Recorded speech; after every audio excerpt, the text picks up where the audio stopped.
My name is Ethan, and this Halloween was shaping up to be rather unique. At 16, I had outgrown the age for trick-or-treating. So my parents had taken my younger sister, Lily, out to collect candy from the neighbors. I was left in charge, with the simple task of handing out treats to the neighborhood kids. However, I had my own plans for the evening. With the house to myself, I decided to skip the candy duty and indulge in a horror movie marathon in the sanctuary of my room. The faint glow from the TV screen cast eerie shadows across the walls, and the sound of rain tapping on the window added to the ominous ambience of Halloween night. The movies played on, each one more suspenseful than the last. The wind outside howled, and the shadows in my room seemed to come to life, dancing to an eerie, silent melody. As the clock neared midnight, I couldn't shake a growing sense of unease. The house creaked and groaned, and strange whispers seemed to emanate from the walls. The shadows elongated and twisted into ghostly figures. My heart quickened, and a chill ran down my spine. But I brushed it off as a consequence of the spooky movies. Then, as the night deepened, a loud crash echoed from the kitchen. I jumped from my seat, my heart pounding. Clutching a baseball bat I had stored in my closet, I ventured into the dark hallway, my senses on high alert. In the kitchen, I discovered the source of the noise. A stack of pots and pans had fallen from the counter, probably due to an open window letting in the strong gusts of wind. I closed the window, reassuring myself that my imagination had gotten the best of me. Returning to my room, I continued watching the horror movies, but my mind kept drifting to the unsettling feeling that something was off.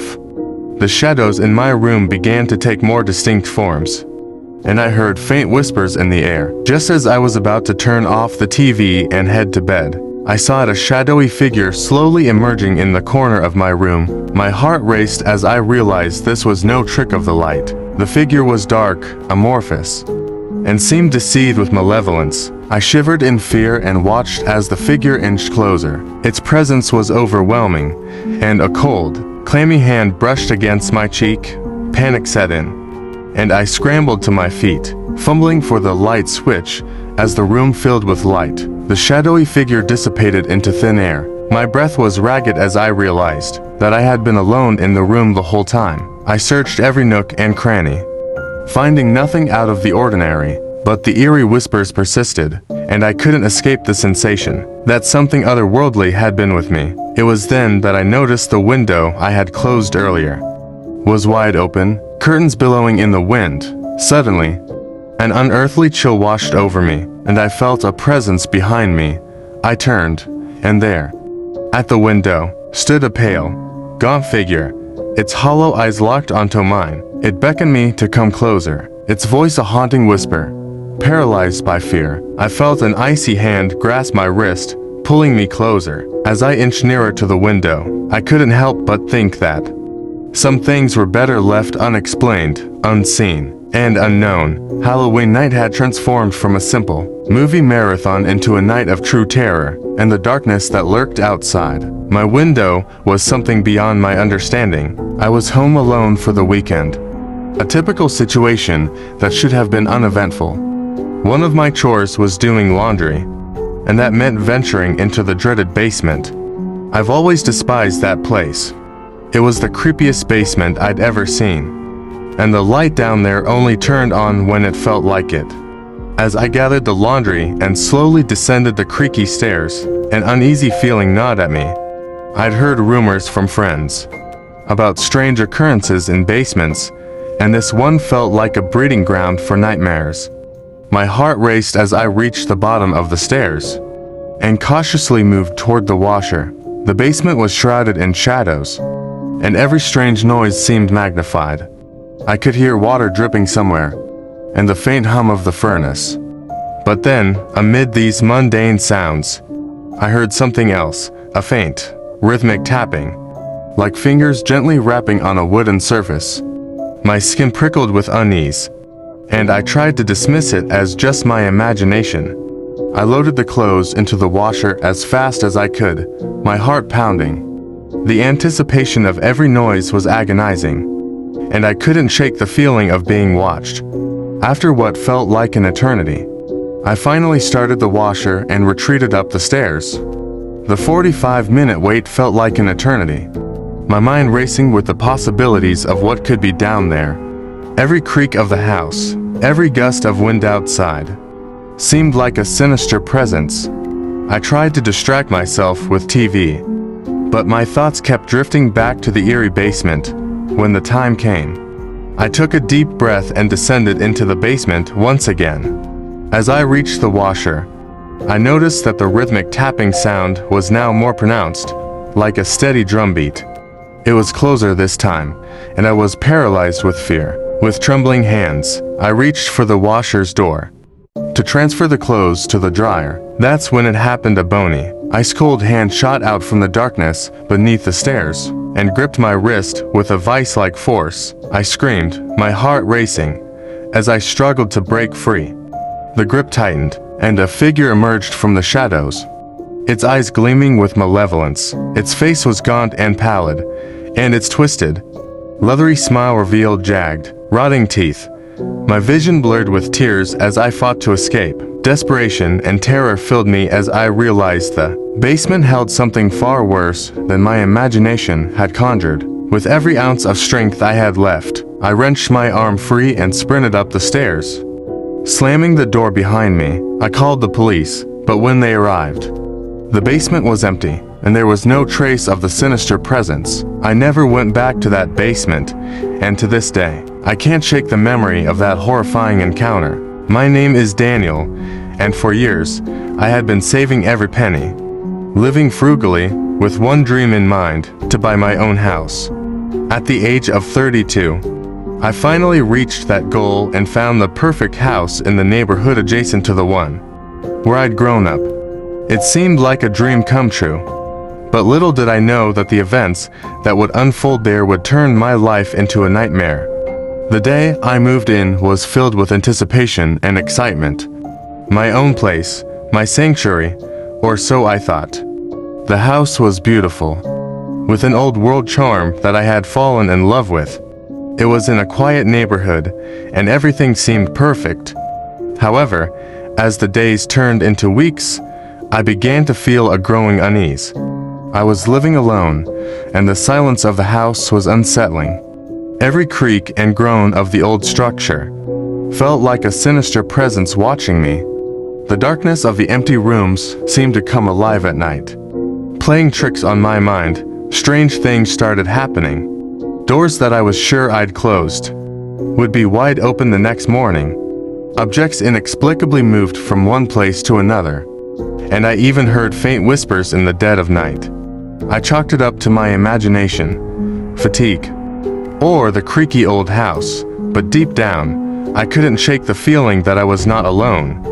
One night, as I lay in bed, I heard footsteps in the hallway outside my room. Fear washed over me as I realized I was the only one in the house.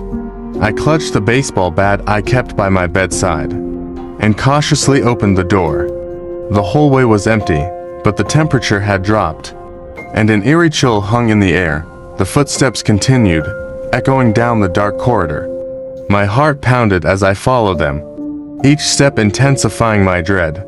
The source of the noise seemed to move further into the house, and I was compelled to follow, even though my instincts were screaming at me to run. I entered the living room, and there, in the pale moonlight filtering through the window, I saw a figure standing at the center of the room. It was a shadowy, indistinct presence, yet I could feel its malevolence, like a dark force sucking the air from the room. I froze, my breath caught in my throat.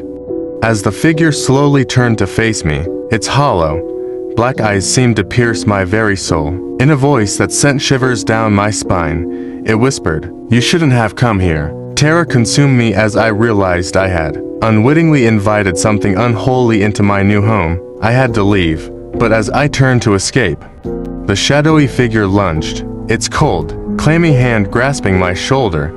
I screamed as darkness swallowed me whole, and the house that was once my dream became a living nightmare. I was never seen again. And my empty house remained a place of dread, a sinister presence that would forever haunt the neighborhood where I had hoped to find solace. My name is Alex, and at 19, I had just moved into my first apartment, excited to finally have my own space. The first couple of weeks were great, filled with the freedom of living alone. But as the days went on, strange occurrences began to plague my new home. It started one night as I lay in bed, trying to fall asleep. I heard a faint scratching noise coming from the wall beside me. At first, I dismissed it as a mere rat or some other creature. But the scratching continued, growing louder, more rhythmic, almost like a tapping. It kept me awake for hours, and I finally decided to knock on the door of my neighbor's apartment, hoping they could shed some light on the situation. A friendly elderly couple, the Smiths, lived next door. They were always polite, and I thought they might have some insight into the strange noises. When Mrs. Smith opened the door, she welcomed me with a warm smile. Smith was sitting in the living room, watching TV. I explained the strange noises coming from my wall, and asked if they'd ever experienced anything similar. The Smiths exchanged glances before inviting me inside.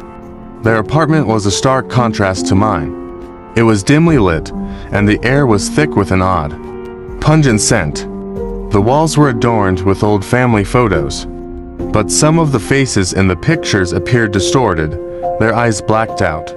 As we sat down in their living room, I noticed a cabinet that was locked. It seemed odd to have a locked cabinet in plain view, and I couldn't help but be curious. Mrs. Smith noticed my gaze and quickly changed the subject. Dismissing my inquiry, I continued explaining my situation, and they listened carefully, their expressions growing more somber. Mrs. Smith finally admitted, in a hushed tone, that they, too, had heard strange sounds coming from their own walls. Smith nodded in agreement. I was taken aback, wondering if there was something peculiar about the building. It felt like we were all trapped in a shared mystery.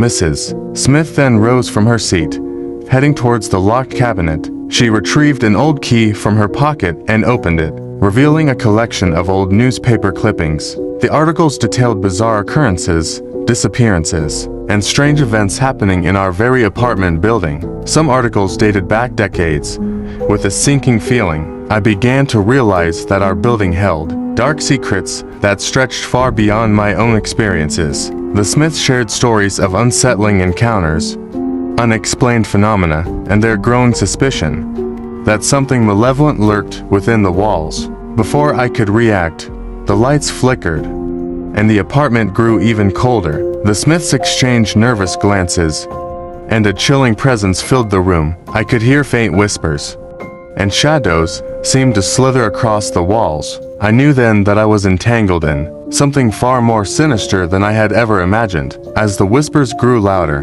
the room plunged into darkness, and I felt an icy hand clamp down on my shoulder. I screamed, and the world went black. I never returned to the Smiths' apartment. They, too, disappeared from the building, leaving behind an apartment that remained locked and abandoned. Our building concealed a sinister history, and the unknown forces within it continued to claim unsuspecting victims, leaving them entangled in the dark secrets of our shared home. My name is Emily, and I'm a 40-year-old woman who lives alone. I've been divorced for a few years now, and my daily routine often consists of long, exhausting days at work. But there's one thing that always brightens my evenings: my love for the autumn season and my cherished late-night bubble baths. This particular evening, after a particularly grueling day at the office, I couldn't wait to unwind.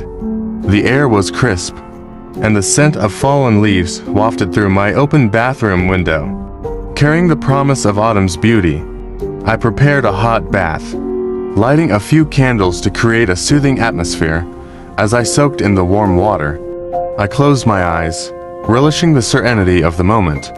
The faint sound of rain against the window pane, and the scent of the autumn breeze outside made it a perfect night for relaxation. However, just as I was beginning to drift into a peaceful state of mind, things took a sinister turn. I heard the creaking of the bathroom door, followed by the unmistakable sound of footsteps on the tiled floor. Panic surged through me as I realized I was no longer alone. I called out, "Who's there?" but received no response. The footsteps continued, growing closer to the bathtub. I couldn't see anyone, and my heart raced as I tried to make sense of what was happening. The footsteps circled the bathtub, and the air grew colder. I shivered, the warmth of the bath doing nothing to alleviate the chill that had settled in the room. My mind raced with terrifying thoughts, and I frantically reached for my phone, ready to dial 911. But as I grasped my phone, it was yanked from my hand by an unseen force, disappearing into thin air. I was now utterly defenseless and paralyzed with fear. The footsteps moved closer, and I could feel an unsettling presence. In the dim candle light, I saw a shadowy figure standing at the edge of the bathtub. It had a disfigured, skeletal face, and its eyes glowed with malevolence. Its bony hand reached toward me, and I screamed as its icy fingers grazed my skin. The figure whispered, "You should have been more careful." The room filled with a deafening, guttural scream, and my world went black. I never knew what happened after that night. I was found unconscious in the bathtub, but I was different. The incident left me in a state of perpetual dread, my love for the autumn season tainted by the memory of that horrifying encounter. Some nights, I can still hear the whisper of the sinister figure, and I wonder if it's waiting for the chance to return, reminding me that darkness can lurk even in the most cherished moments of our lives.